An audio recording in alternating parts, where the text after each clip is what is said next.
Acho, are the Bills the most dangerous team in the AFC right now? Ahora. No, and I'm not even going to get so caught up in the madness. Now, I think Josh Allen is playing at a top 3 quarterback level. I think the Bills are currently the second best team in the AFC. But, Sel, how would I say that the team with the second best record in the AFC is more dangerous than the team with the first? Oh, how would I say that the team with the second best quarterback in the AFC is more dangerous than the team with the first? How would I say that the team with one great receiving threat is better than the team with 2? Well, you mean 19, the team with 19. Right? I'm not going to go as far as saying that the Bills, although the Bills are incredible, the Bills are incredibly well coached. There we go. I'm not going to go so far as to jump out there and have overreaction Tuesday and say that the Bills are the most dangerous team in the AFC.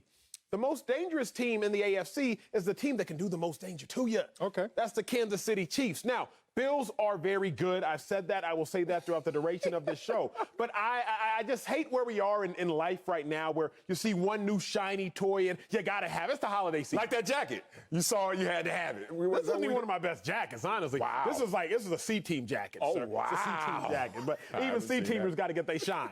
But, sir, I hate Sel because you know it's the holiday season and we're coming off the gift-giving season of Christmas and whatnot. And you get a new toy, and you forgot about what you had. You forgot about what you had. And I understand that the Bills are the new shiny toy. I understand Josh Allen is the new shiny toy. But I'm not going to forget what we have in the Chiefs. The more dangerous team is the team that has won 23 of their last 24 games. Lord. Now, I got a lot of heat left in my second lap, so I'm going to stop right here before I go in. You just upped the caliber with that last note right there. Like, they don't lose, so what am I going to say in response to that? I am going to say that the Bills are the most dangerous Let's team. hear it, Sal. I'm going to tell you why. Let's hear it. Because the question is not, are they the best team necessarily? Correct. And when you say they've won 23 out of 24, the Kansas City Chiefs, it's hard to say anything else to counter that.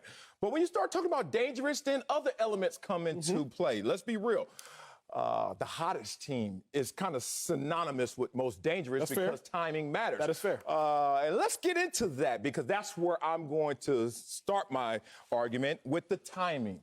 Right now, which team is playing better football in terms of not only what they want to do, but how it's affecting their opponents? That's the Buffalo Bills. Now, I understand that Kansas City keeps finding a way to win. You get in old Betsy, and she starts up once again. Oh, thank you, Betsy. And then the next day, you're like, oh, you know what? Honey, it's time to call Henry and get this carburetor fixed. But you don't. And the next morning, you go into the car again. Oh, Betsy starts again. I'm not going to lie. Of late, it feels like that's what the Kansas City Chiefs are. First team in NFL history to win 7 straight games by all under 7 points. The Kansas City Chiefs. So that's interesting when you start to say, when we're going into the playoffs, how hot are you? Are you playing optimal football right now? And I understand why the Buffalo Bills have had this kind of course correction, why they're playing great football right now, despite losing to the same Kansas City Chiefs earlier in the season. I'm going to take that out of your chamber. I know you were going to shoot that one. They beat them head to head. I'm going to tell you what happens. You ever get into a situation, and we call them barometer games, litmus tests. You know, you just want to see where you are. And they went against the Kansas City Chiefs, and the Kansas City Chiefs said, kiss our rings. This is not going to go well for you Buffalo Bills. But since that moment, they've only lost 1 game by 2 points.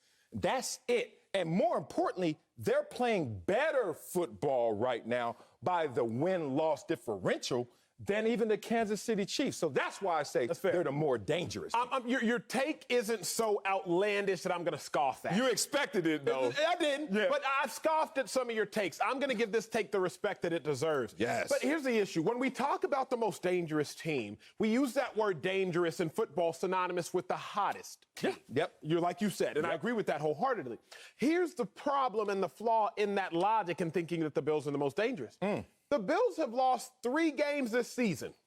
The Chiefs have lost 1. Okay. All right. Now, context matters. Yes. Context totally Bring matters. it on. But the Bills have lost their 3 games since the Chiefs have lost their 1. So if you're going to tell me that the Bills are hotter than the Chiefs, it doesn't really make sense, or the point is undermining itself, because since the Chiefs have lost their 1 game, the Bills have literally lost their 3 games, including one of those losses to the team in question, which is the Chiefs. Okay. So I think that the biggest bargaining chip that you would have is, well, the Chiefs have won 5 straight games. The Chiefs are hotter right now because the Chiefs are winning the Bills have won 5 straight games. The Bills are hotter right now because the Bills are winning right now. But the problem is the Chiefs have won about 10 straight games. Okay. And so the argument there is diffused. Again, for me, it comes down to this. If you were dangerous, how consistent are you as well? Okay. Because your danger has to be consistent, Sal. It is consistent with the Buffalo Bills. And those Freudian slips you're having over there talking about Bills and Chiefs and can't get them right, you know why? Because you know they kind of the same. If not, you really are fighting internally with what I'm about to give you right here. Bills have won each of their last 5 games by double digits. Okay. The Chiefs have won each of their last 7 games by 6 points or fewer. That's what we're talking about context. Let's not cook these books. The Chiefs are winning, but barely. The Chiefs literally were in a game-tying situation with the Atlanta Falcons, but a kick was missed by a field goal kicker who had made 27 straight. That's the point that I'm trying to make, that the Chiefs' margin of error is not so much that there's not another team right by them. If you really look with the naked eye, it's kind of hard to see until you realize, wait a minute, the Chiefs are barely getting by while the Bills are smashing people. Bills have the #1 scoring offense and #3 scoring defense since week 12. You know where the Chiefs rank in both of those categories? Outside the top 10. That's what I'm trying to make an argument for. Look, if we were sitting here, had to testify what's the best team in the NFL, you had to put your whole life on it, I'm going to say the Kansas City Chiefs by this much. But if you say who's the most dangerous team, that's why we're having this conversation. Buffalo Bills. Let me push back, and let me push back a little animalistically, if I may, or insectly, because I'm going to talk insects real quick. Sal, the difference between a wasp and a bee.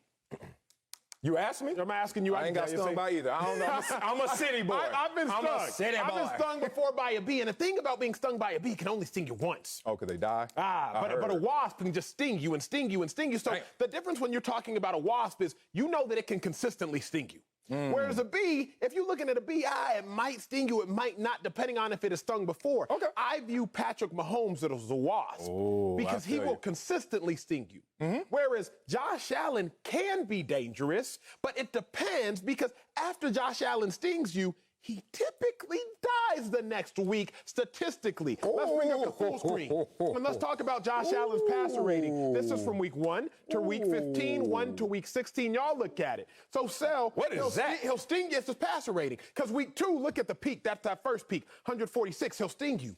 But then what happens week 3, week 4, week 5, down to 77. Oh, but then still week 9, he'll sting you again. That's that second peak that you see up there. But then what happened week 10? But then week 12, he'll sting you, ladies and gentlemen. That's that third peak that you see right there. But then what happened week 13? And then that final peak you'll see up there, week 15, he'll sting you once again. The issue with the Buffalo Bills, when you're talking specifically as a passer, because Josh Allen, as far as a passer, plus a runner, plus the arm that he has, he is going crazy. He's going crazy. He's top 10. At this point, I would say inarguably top 3, top 4, top 5 right now in this season. But when you're talking about most dangerous, I'm also wondering about consistency. I'm wondering about the ability to sting you. A wasp is more dangerous than a bee because you know it will consistently sting you, whereas that bee can sting you. But it might not the next time. I like that. Challenge. Okay. Look, I like your Six Flags roller coaster graphs and all that. That's great. That was cute.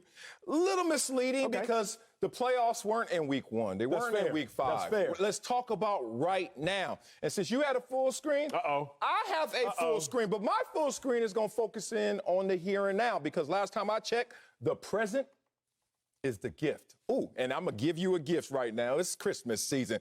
Look at Josh Allen versus Patrick Mahomes in the last 4 games. Margin of victory. Good Lord, almost 20 points a game. All right, but it's a team game, right? Average team points per game. Scoring more than the Kansas City Chiefs with the 19 all-star receivers they have. Completion percentage. Okay, now we're starting to get to just the quarterbacks in this situation because Acho said that Josh Allen is a bee? Is he a bee or is he a wasp? Is he a caterpillar? Anyway, the point is Josh Allen, whatever he is more deadly of late than Patrick Mahomes. You got to get off that, big dog. I understand the names on the back of the jerseys matter because that's what we go into any situation with expectations of. But if you look at this, take away that, strip it away. This reminds me almost a parallel of the 2000 season when the perfect Patriots played the New York Football Giants. Remember that last game of the season? Giants lost that game. But looked at it and said, you know what? If we see that team again in the postseason, oh, they're in trouble because the margin for victory wasn't as great as they anticipated. Now, we saw this happen when they played each other earlier, the Chiefs playing the Bills. Oh, looked like it's a big gap.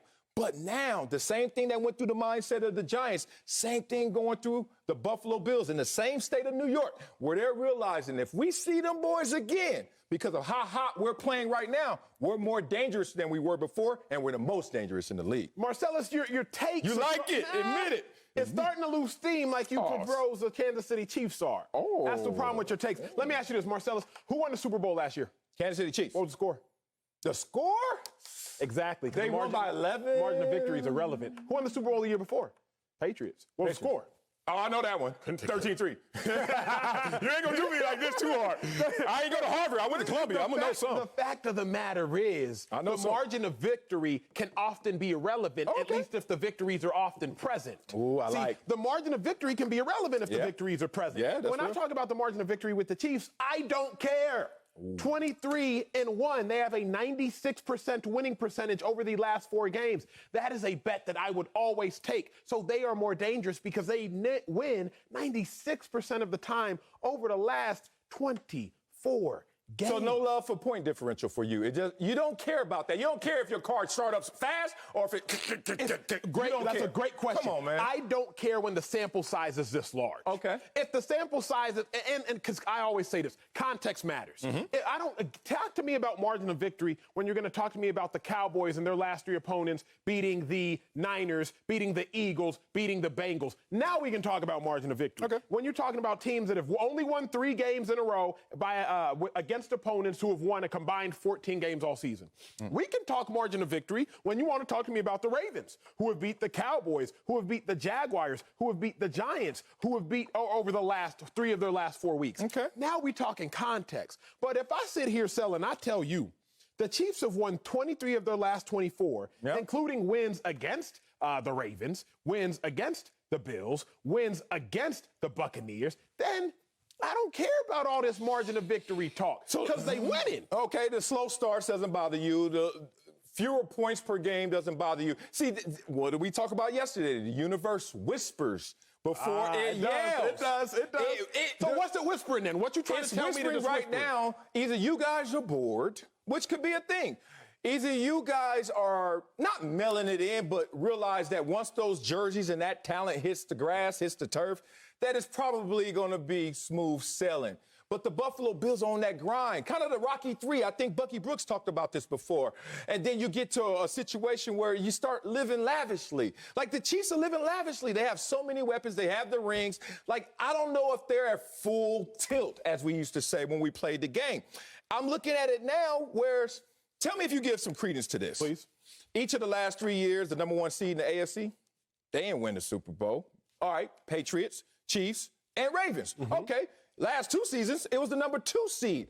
And there's something to that dynamic. I understand that's a small sample size and a lot of factors go into it. But there is something to when you're the hunted and you're the hunter. Yep. Right now, the Buffalo Bills are hunting the Kansas City Chiefs. And it seems like instead of the Kansas City Chiefs expanding that distance, they're coming closer to the pack. In part because the Buffalo Bills are closing that gap. Let's talk about this because you finally conceded to the fact that you can be extrinsically motivated in certain situations. You can be motivated by the outside. I don't play for the Chiefs. I guess they are. But you conceded to that because we can go back to, what was it, October 28th of 2001. Marcellus Wiley is now playing for the Chargers. He's playing his October 28th of 2001. Oh, right before Halloween. Marcellus Wiley is playing for the Chargers. He is playing his former opponent, the Buffalo Bills, and he has a 2-sack game. Former team, not a former team. Okay. Former team, the Bills, and you have a 2-sack game. It's one of only two 2-sack games you had all season. Okay. So unless we believe in coincidence, I believe that you were more motivated to play against your former team. What does that tell me? That tells me that maybe, just maybe, the Chiefs get more motivated to play against great teams. Now, I'm going to give you a cliffhanger because I got a full screen later on in the show. I ain't going to bless you with it right now. But the Chiefs are more motivated when they play against good teams. So I'm not going to read so deep into the text of the Bills are the hotter team because they're beating opponents badly right now. No. What I'm going to say is this. The Chiefs do have a tendency to play down to their opponents, and they play up to their opponents. I'm not going to say that that's a good thing for the Chiefs. I'm just going to say it's a realistic thing. Because Marcellus Wiley, he played down to his competition at times. But when he played against his former team, hey, that man showed out on October 28th. You misread that. I love you, Acho. I'm looking at it. You're the one that gets the mic, and everybody's supposed to just sit there quietly and let you just talk. You know why I smoked the Buffalo Bills? Why I had a sack the first play of the game? Why I had a tackle for loss the second play of the game? And another sack the third play of the game? You know why? Because the offensive tackle was sorry. And you know why I knew he was sorry? Because I had played 4 years in Buffalo and played against him in practice every day. I knew everything he could do and not. And he knew everything I could do and not. It wasn't about motivation. It was about, dude, Acho, if I saw you on a different show, trust me, I would go at your head because I got so much experience with you. It's not that you're weak. It's just I know how to get into you and you know how to get into me. Here's the thing about this situation I'm going to end it with. Remember when we were going through the combines, and this is going to hit home for you. Okay. We were going through the combine. I'm a praying man. You should be because your daddy's a deacon, bishop, pastor, Albert athlete, something, right? Anyway, so I'm in the combine process, and I'm like, I only have one prayer. And I hate praying in this situation, like I want something. I just want, let me just be healthy and I'll take care of the rest. Yeah, I don't want like, hook me up. But I kind of did a prayer like, hook me up. But my deeper prayer to the world, to the universe, to God, whatever you believe in, was this. Don't let me get hurt right now. Because you can get hurt anytime, but if I get hurt right now, I will be downgraded. It will affect me forever. That's real. What happened to you during the combine process? I tore my quad running the 40. Context matters. You know why? This looks like a team, the Kansas City Chiefs, that has a strained hamstring. Hey, we gonna go out there and run a 40. Where does Tate going? We fine. We good. On your mark. Get set. Go. Now, there's a fifth gear that most human beings know about, and then us pro athletes know about a sixth gear. You know what I'm saying? One more. That's full faith, full confidence. You are in the zone. I don't see the Kansas City Chiefs in sixth gear. That strained hamstring has them hindered. In fifth gear, still beating people, still smoking people, but they're not doing the same in terms of miles per hour. It affected you, Acho. I like that take. It affected me the same. I like that.